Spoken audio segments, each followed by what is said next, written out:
It's interesting to me that particularly with the US, and this is an evidence of how the referendum is and will be coloring things for a long time going forward, that you had the camp of people who really didn't give a hoot about TTIP, who should have, because very often it tends to be the Conservative Party, very often the people who were very, very sort of pro-free trade, sometimes have ended up being Eurosceptics, so they didn't really care much about TTIP. There was no interest in promoting the EU's role in trade agreements. So you now have a switch whereby the people who really didn't either were agnostic, apathetic, or sometimes in some cases, which I was quite horrified by, sort of would co-opt some of the TTIP critics' arguments, have now switched to sort of thinking all these trade agreements are the best thing since sliced bread.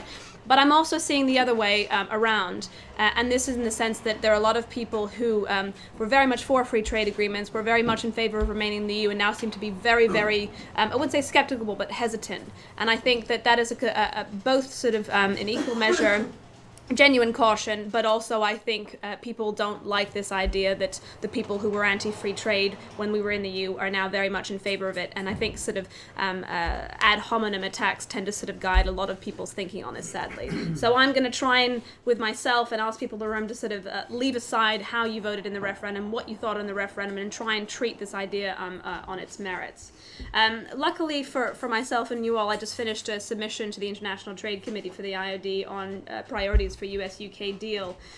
There were a few other business groups who didn't want to, and that's also reflective of something that we're urging government, is in the sense that we really need, as a business, the business community, a steer from government on when it comes to trade deals that are either ongoing, have just been ratified but are not in place yet, have yet to be ratified or concluded. We really need a steer from the government on what basket it's putting its eggs in, because there's just for our own sort of limited resources about our involvement with engaging with trade negotiations, there's just no point in putting them in, both in TTIP and then a bilateral deal. But I think that with respect to the US, and in case there's anyone from the government here, I do have a UK passport, I am allowed to be here. With respect to the US, I think it's pretty clear, even though that we made very evident that TTIP would have been a much preferable deal just from the point of view of squaring the circle between the US, the UK, and the EU, that particularly with the advent of the new administration, I don't think it's going anywhere. I was surprised by the degree of frankness from Cecilia Malmström, the EU Trade Commissioner, saying that it's being put in the freezer for some time. So I think with that in mind, I think we really do have to turn to what are the priorities for a US-UK deal and when, and our sort of narratives very much proceed, but very much with caution. And that's because there are some things that are, this is sort of a mix of, I think, political and legal issues. You have some people who are talking about doing a quick and, for lack of a better word, dirty deal with the US, which would probably just look at tariffs, which would end up probably having the US having vastly improved access to the UK market, and then the US opening its own, basically lowering its own agricultural tariffs probably over a period of like 20 years. So it would be pretty imbalanced. So I think that Jim was right when he talked about, certainly when it comes to building up negotiating experience, and it's probably better to go with the smaller countries first, although I think that there is an assumption in this country that, particularly from the right, that businesses are going to be just as supportive as they were, or the idea of them being supportive of trade agreements, and in fact, from being probably not surprisingly at the NFU conference, speaking to them about 2 weeks ago. I mean, I think they're a little bit more moderate than people expect farmers, generally speaking, to be, but there is quite a bit of concern about that. So, I mean, it's interesting from being at a couple of working group meetings in Whitehall with other sectors. I mean, we're a cross-sector body with lots of different sectors. You start to see sort of a preview of that producer-consuming industry tug of war that really didn't exist here. It was sort of migrated, obviously, to Brussels. That's where all the debates were hashed out. And also, generally speaking, I think enthusiasm for free trade agreements in the UK, I think we've over-egged how supportive the public is. I was quite surprised by how easy it was to maneuver public opinion against TTIP. I always saw anti-TTIP signs outside of my underground station. And so maybe we should just not use big acronyms. I think we should call them trade agreements rather than sort of, TTIP or TPA, because I just think that sometimes it sounds cosmetic, but anytime you get a sort of a big name acronym like that, people start getting very skeptical of it.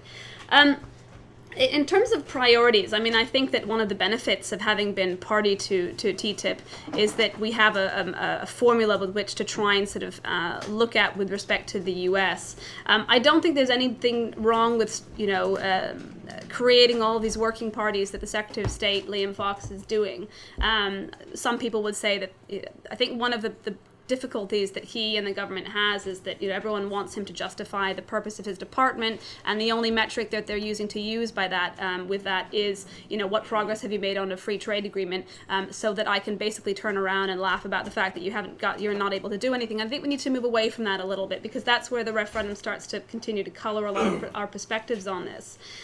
So I think there's nothing wrong with setting up a working party with the U.S. to start looking at what are the areas, not so much in sort of scoping, because that's quite a formal mechanism, and I think until that our sort of WTO baseline commitments are really sorted out, you can't really promise anything. You can't even talk about, well, I promise you that this is what my schedule is going to look like, but I hope. It depends on what the final outcome is. And I think that there is that, we don't have Robert Lighthizer, who is the Trump's nominee. He hasn't even been confirmed yet. So I think that there will be some pulling back of the U.S. to try and explain how negotiations tend to work, particularly when it comes to the EU element, because I'm very nervous about the UK being put in a position where it's really forced to choose between EU and US standards, but it looks like that's probably going to happen anyways. Looking at our own membership, when we asked them what the priorities we thought for negotiations were, I mean, it was 5-1 was when we gave them sort of options of the EU countries with which we have trade deals through the EU that effectively need to be either grandfathered or redone, renegotiated, and then sort of countries like the US. I mean, it was 5-1. The EU's was the main priority. So we're very clear that we shouldn't be doing anything to undermine our negotiations with the US. The difficulty becomes, what does undermine mean? Does it mean not undertaking any informal discussions with the EU? I'm quite curious about whether it's interesting. You have the competition commissioner, Vestager, apparently saying that she wants to investigate this idea that the letter that was given to Nissan, for example, even though in theory it has nothing to do with the EU if it's talking about post-Brexit life, I wonder if the European Commission will ask this for the same assurances from the UK government about what discussions it's undertaking with the US. But I do think that sort of we need to sort of, there are ways to do that don't involve megaphone diplomacy, and that's very much a political consideration. I don't think going around and saying that we have all these deals that are going to be ready to sign on the day after we leave is particularly helpful. I think that we could learn a thing or two from the Canadians in this respect. They're very cautious in the way that they talk about trade deals in public. Having said that, there's quite a few things that we can do now which would make a big impact, but they are things that we always could have done, which are not only in the area of trade promotion, but for example, the US still has, the Department of Agriculture is starting to look at lifting its ban on Irish and UK beef. But for example, there's always been a ban on sheep's lung, which most people will know as haggis. Those are things that you can work on at a bilateral level with the US to try and get lifted now. And I don't think that they should be dismissed just because they don't amount to a full-scale trade deal. But in terms of setting all those aside, looking at what do we want out of a US-UK deal, the procurement market the U.S. is still very, very closed, despite the fact that the U.S. is the #1 single country market for our members. When I talk to them about what are the issues, very often there are things that potentially might not be able to be dealt with in a trade deal, and that's divergence between states, for example, on collateral requirements for reinsurance, for example.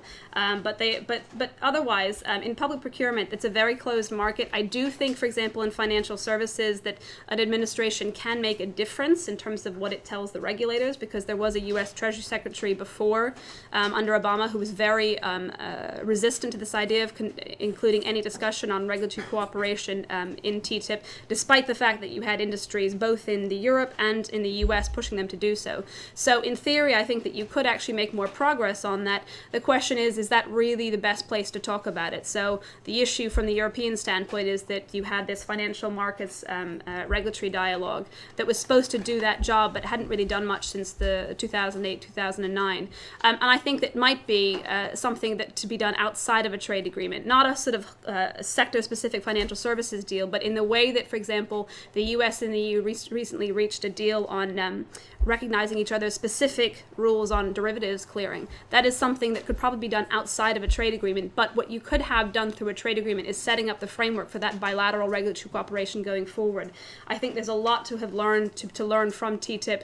I mean, the Commission, I think, was we'll learn very quickly that a lot of our offensive interests are very much the same as the EU's. We just have probably a few less defensive interests, and it's not as difficult to get some of these trade agreements through, which I do think puts a plus in the category, in the UK's category, for being able to do some of these trade agreements.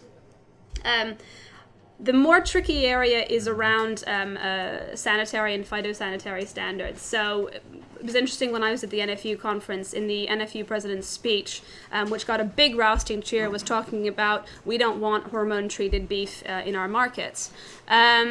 I think that there's a case independently of an FTA to when we're starting to look at not just agricultural support, but agricultural policy generally speaking, to consult with industry and consumers to figure out, is this something that is an absolute no-go? I don't like this idea of shutting down debate completely. And if it's established that they really do want to keep those European standards, which I can certainly, from listening to the people in the hall, they do, then we have to say to the US, listen, and this is what the same thing was going to happen in TTIP. I think people are terrified of this idea of talking about mutual recognition of standards.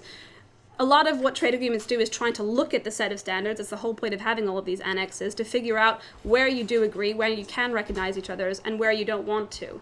I do think the US probably is hoping that outside of the EU, the UK will change its model in this respect. I don't think that's particularly very likely to happen. And that's where I think TTIP would have been much more preferable, is you don't have this question about if, for example, the UK was to completely change its GMO licensing procedures. You could do a deal with the US in this respect, but then does that automatically shut off your access to the European market? If we even if farming in this country decided that it wanted to have look at sort of changing the way that it raises its livestock, produces its livestock.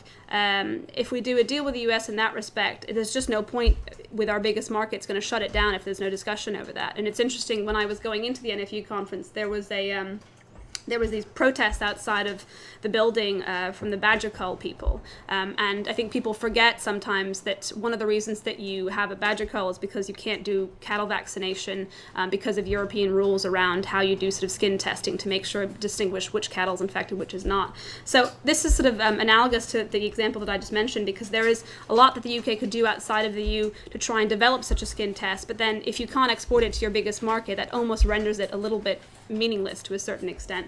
So these are some of the issues, I think, when it comes to making sure that we have a clear understanding with the EU about to what degree we will cooperate on regulatory standards going forward has to be set out first. Having said that, I was in Geneva last week to see the WTO and the EFTA Secretariat. This whole idea of overlapping standard systems is not something new to trade agreements. Norway, Iceland, etc., these are in EFTA, these are in the single market. They do respect single market rules, not just on services, but on technical standards for goods trade. And yet they have done agreements with China, they are doing negotiations with India. So I think there's something to be learned there for how do you, leaving aside services, because they don't really do a lot of unlocking of new services market, but particularly on technical barriers to trade in goods, there's something to be learned from how do they deal with this kind of clash of not making sure that they basically don't do anything that would jeopardize their participation in the single market. I think there's something to be learned there. E-commerce, I've already had quite a few outbound inquiries from groups in the US to sort of look at how can they do agreements to recognize each other's standards on data, not so much standards on data flows, but trying to put down limitations on restrictions to data flows. So there's a lot of interest there. And then just quickly coming to investment and ISDS. We were always, I always often found myself arguing against people who were anti-TTIP on the basis of ISDS. I thought there was a lot of myths out there about what it's used for, how it's used, etc., what kind of firms use it. The OECD says a quarter of the firms who use it are not multinationals. Having said that, we were always a bit more sanguine about whether it should be included or not, which is not to say that we didn't want it, but I remember being asked by the business committee, would we live without a ISDS in the agreement, and our our answer is we are perfectly happy. I just think we'll find out very quickly as a sort of middle-ranking negotiating an economic power doing a deal with the U.S. We may not have the choice in that respect. So, thank you very much.